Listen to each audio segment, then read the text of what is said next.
Dalam setiap konflik modern, perhatian publik sering tertuju pada senjata yang paling sering digunakan dan paling mudah direkam kamera. Drone yang jatuh, rudal yang menghantam, atau pesawat yang terlibat pertempuran langsung. Namun, ada jenis kekuatan lain yang bekerja lebih senyap, jarang terlihat, jarang disorot, tetapi terus memengaruhi keputusan lawan dari kejauhan. MiG-31 berada di kategori itu. Pesawat ini bukan simbol teknologi terbaru, bukan pula ikon generasi kelima. Namun, hingga hari ini, Rusia tetap mengoperasikannya, memodernisasinya, dan menjadikannya bagian dari perhitungan strategis dalam perang Ukraina. Bukan karena nostalgia, melainkan karena fungsi.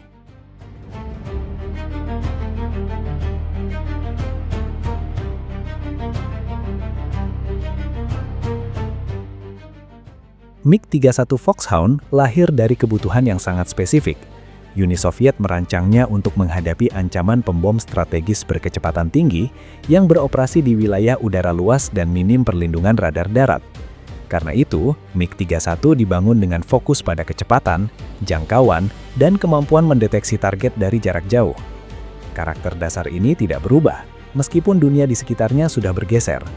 Rusia menilai bahwa kebutuhan akan pengawasan udara jarak jauh dan pencegahan strategis belum hilang.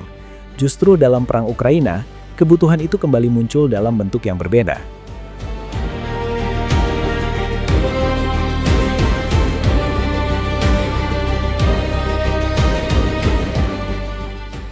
Alih-alih memensiunkan MiG-31, Rusia memilih pendekatan yang relatif pragmatis. Platform dasarnya dipertahankan, sementara sistem yang dianggap kunci diperbaharui. Radar, avionik, dan integrasi senjata ditingkatkan melalui program modernisasi seperti MiG-31BM. Pesawatnya tetap sama, tetapi kemampuannya disesuaikan dengan lingkungan ancaman modern. Pendekatan ini menunjukkan satu hal penting.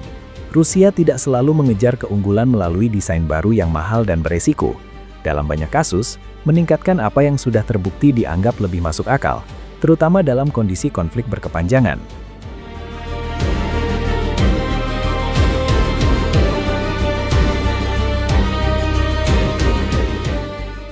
Namun, perubahan paling signifikan terjadi ketika MiG-31 diberi peran baru melalui varian MiG-31K.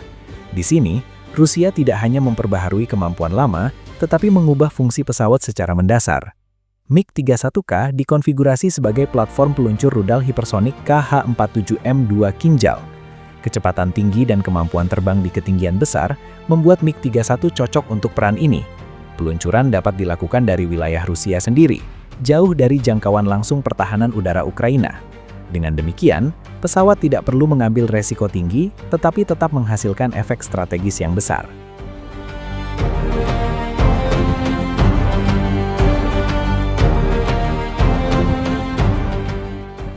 Dalam konteks perang Ukraina, inilah alasan utama MiG-31 tetap relevan. Pesawat ini tidak digunakan untuk patroli agresif di garis depan, tidak untuk duel udara, dan tidak untuk dukungan langsung pasukan darat.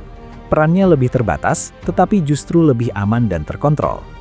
Setiap kali MiG-31K terdeteksi lepas landas, Ukraina seringkali merespons dengan peringatan serangan udara berskala nasional. Respons ini penting untuk dipahami. Bahkan tanpa kepastian bahwa rudal akan diluncurkan, keberadaan pesawat tersebut sudah cukup untuk memicu kesiapsiagaan penuh.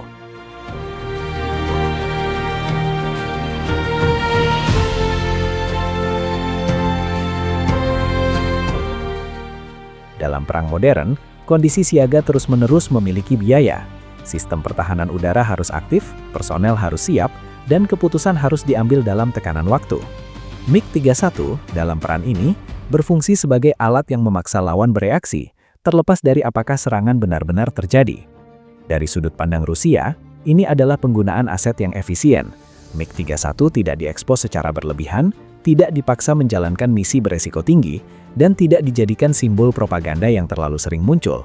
Pesawat ini digunakan seperlunya dengan tujuan menciptakan ketidakpastian strategis.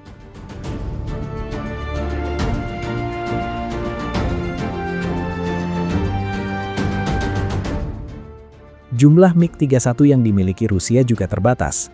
Perkiraan terbuka menyebut sekitar 130 hingga 140 unit masih aktif dalam berbagai varian.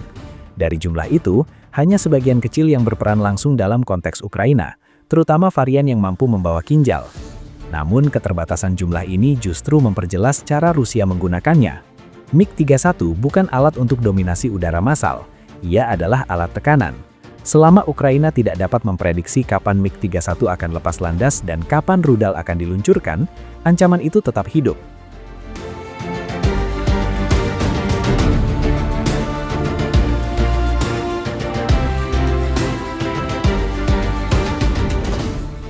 Bagi Ukraina, MiG-31 dipandang sebagai ancaman strategis, bukan taktis. Pesawat ini jarang terlihat, tetapi selalu diperhitungkan. Ia tidak mendominasi langit Ukraina, tetapi mendominasi perencanaan dan kesiapsiagaan. Sementara itu, dari sisi Rusia, penggunaan MiG-31 mencerminkan pendekatan yang relatif disiplin dan rasional.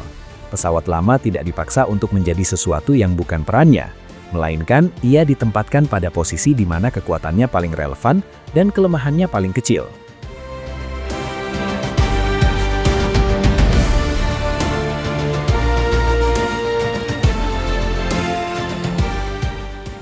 Dalam perang Ukraina, MiG-31 bukan penentu sendiri. Ia bekerja bersama sistem lain seperti rudal darat, pesawat pengebom, dan jaringan pertahanan udara. Namun justru karena perannya yang spesifik dan terukur, pesawat ini tetap memiliki nilai strategis. MiG-31 menunjukkan bahwa dalam perang modern, keunggulan tidak selalu datang dari teknologi paling baru atau paling canggih. Terkadang, keunggulan datang dari pemahaman yang tepat tentang bagaimana, kapan, dan sejauh mana sebuah sistem digunakan.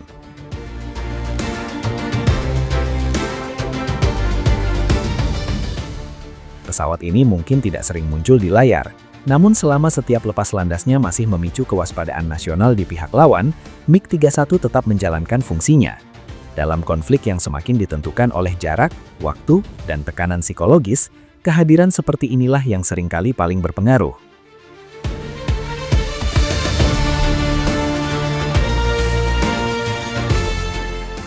Video ini dibuat untuk tujuan edukasi dan analisis semata. Kami tidak berpihak pada pihak manapun, tidak mempromosikan kekerasan, dan tidak mendukung perang dalam bentuk apapun. Seluruh informasi yang kami sajikan berasal dari laporan terbuka dan analisis geopolitik yang tersedia untuk publik. Tujuan kami adalah memberikan pemahaman yang seimbang mengenai situasi global agar masyarakat dapat melihat berbagai isu dengan lebih bijak. Kami percaya bahwa perdamaian, dialog, dan diplomasi merupakan jalan terbaik untuk menyelesaikan setiap konflik.